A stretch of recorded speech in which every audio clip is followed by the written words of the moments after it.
Tapos guys, yung mga sulok-sulok nito, bali gamitan natin ng brush. Nahugasan naman tong brush kaya walang problema yan. Kasi gagamitin pa natin ito sa pagpintura eh.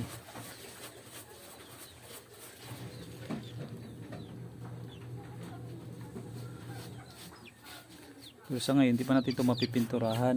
Papatuyuin pa to.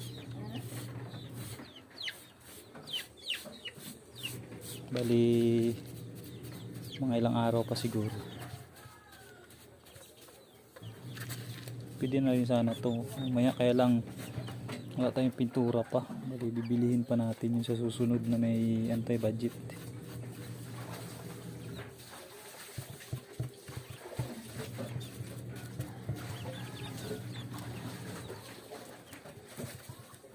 Sa mga may alam na tungkol dito, paki-comment na lang kung tama ba yung ano natin mga sir, procedure.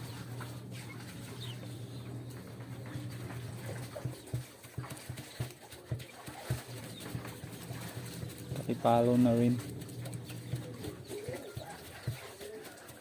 like nyo lang, okay na, masaya na tayo dun.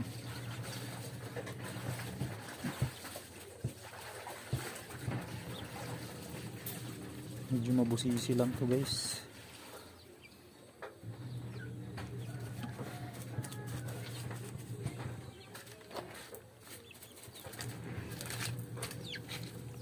Update ko lang kayo po tapos